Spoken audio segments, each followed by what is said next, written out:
Assalamualaikum warahmatullahi wabarakatuh. Perkenalkan, saya Renaldo Purba, mahasiswa UIN Sultan Narasiah, Fakultas Tarbiyah Ilmu Keguruan, jurusan Tadris Matematika semester 4. Pada video ini saya akan memaparkan metode penting dalam menyelesaikan sistem persamaan linear, yaitu eliminasi Gauss-Jordan. Memiliki beberapa tahap. Tahap pertama itu kita ubah bentuk persamaan ke dalam bentuk matriks. Kemudian yang kedua, kita gunakan operasi OBE sehingga membentuk persamaan seperti ini, bentuk matriks seperti ini. Kemudian bisa kita dapati nilai variabelnya. Oke, langsung saja ke contoh soal. Oke, kita langsung masuk ke contoh penggunaan metode Gauss-Jordan. Di sini kita dapati soal X tambah Y tambah Z sama dengan 6. Kemudian persamaan yang kedua itu 2X tambah 3Y nya tambah 7Z sama dengan 20. Kemudian persamaan yang ketiga X tambah 3Y tambah 4Z sama dengan 13. Langkah pertama, kita ubah persamaan ini ke dalam bentuk matriks. Nah, ini dia bentuk matriks dari persamaan ini. Nah, nilai X nya menjadi 1, Y nya jadi 1, Z nya ini menjadi 1. Ini persamaannya tetap ya. Nah, kemudian setelah kita ubah dari persamaan ke matriks, kita eliminasi, kita tentukan pivotnya.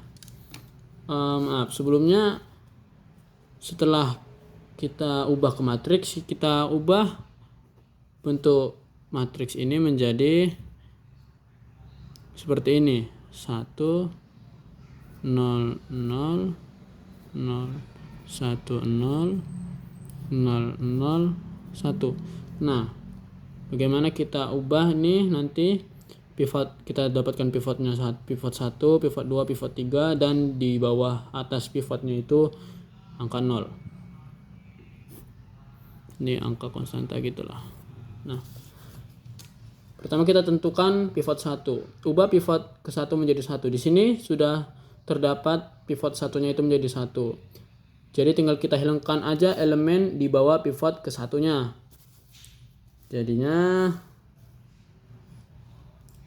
ini nilai 2 dan 1 ini harus kita ubah menjadi 0. Caranya gimana? Caranya dengan mengurangkan baris kedua dengan kurang 2 baris 1. 2 kali baris 1. Kenapa 2? Karena ini nilai 2 untuk di baris keduanya. Jadi kalau ini baris kedua kan 2 dikurang 2 kali 1 berarti 0. Nah, ini dia. Kemudian kita operasikan juga dengan angka di sampingnya. Jadi 0 1 5 8. Setelah baris kedua kita ubah, baris ketiga juga kita ubah. Jadi gimana? Jadi baris ketiga kita kurang dengan baris ke 1. 1 kurang 1. Nah, gitu juga 3 kurang 1, 4 kurang 1, 13 kurang 6, sehingga hasilnya 0 2 3 7.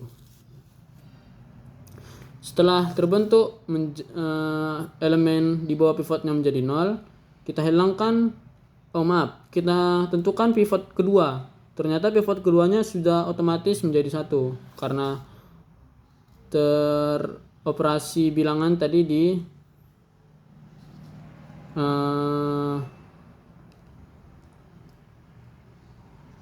menghilangkan elemen di saat pivot 1, sehingga kita hilangkan ini angka 2 dan angka 1 di atas dan di bawah pivot 2 menjadi ini. Baris ketiga dikurang 2 pivot baris kedua, sehingga ini 0 kurang 2 kali 0, 0, 2 kurang 2 kali 1 sama 0, 3 kurang 2 kali 5 min 7, 7 kurang 2 kali 8 min 9. Nah, gitu juga yang di atasnya. 1 kurang 0, 1 kurang 1, 1 kurang 5, 6 kurang 8. Nah, itu dia. Setelah kita hilangkan elemen di bawah dan di atas pivot 1 dan kedua, kita ubah pivot yang ketiga menjadi 1, nilai 1. Gimana caranya? Kita bagi dengan nilai pivotnya ini. Nilai dalam pivotnya ini kan min 7, tinggal kita bagi dengan min 7. Sehingga kita operasikan semua barisan ini jadi 0 bagi min 7 0, 0 bagi min 7 juga 0, min 7 bagi min 7 1, kemudian min 9 bagi min 7 9/7. Setelah kita dapati semua nilai pivotnya, pivot 1, pivot 2, pivot 3. Tetapi di sini pivot 3 elemen atasnya ini masih bernilai angka, harus kita hilangkan dulu menjadi 0. Caranya kita tambah barisan ke-1 ditambah 4 barisan ketiga. Ini kan barisan 1 kan min 4. Ditambah 4 dikali baris ketiga. Jadi min 4 ditambah 1 jadinya 0.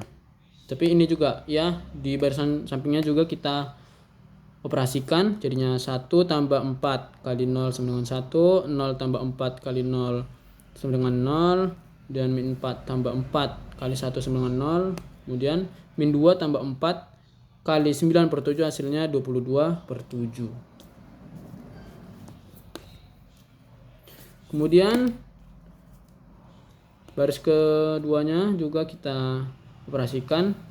Baris kedua dikurang 5 kali baris ketiga, jadi ini 0 kurang 5 kali 0 sama dengan 0, 1 kurang 5 kali 0 sama dengan 1, 5 kurang 5 kali 0 sama dengan 0, 8 kali 5 kali 8 kurang 5 kali 9/7 sama dengan 11/7.